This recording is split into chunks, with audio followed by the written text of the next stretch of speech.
ക്ഷേത്ര വാർത്തകൾ നിങ്ങളിലേക്ക് എത്തിക്കുന്നു ക്ഷേത്ര ന്യൂസ്. ഇപ്പോൾ തന്നെ സബ്സ്ക്രൈബ് ചെയ്യൂ.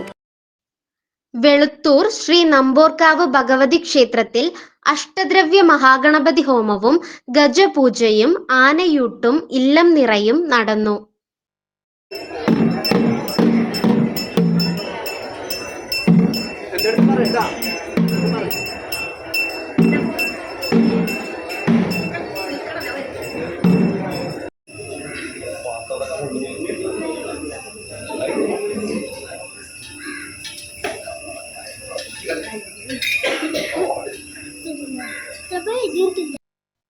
ശ്രീ നമ്പോർക്കാവ് ഭഗവതി ക്ഷേത്രത്തിൽ വർഷം തോറും കർക്കിടക മാസത്തിൽ നടത്തിവരാറുള്ള അഷ്ടദ്രവ്യ മഹാഗണപതി ഹോമം, ഗജപൂജ, ആനയൂട്ട്, ഇല്ലം നിറ എന്നിവ ക്ഷേത്രം തന്ത്രി ബ്രഹ്മശ്രീ പഴങ്ങാപ്പറമ്പ് കൃഷ്ണൻ നമ്പൂതിരിയുടെ മുഖ്യ കാർമ്മികത്വത്തിൽ പൂർവാധികം ഭംഗിയായി നടന്നു.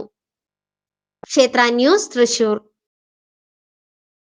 ക്ഷേത്ര വാർത്തകൾ നിങ്ങളിലേക്ക് എത്തിക്കുന്നു ക്ഷേത്ര ന്യൂസ്. ഇപ്പോൾ തന്നെ സബ്സ്ക്രൈബ് ചെയ്യൂ.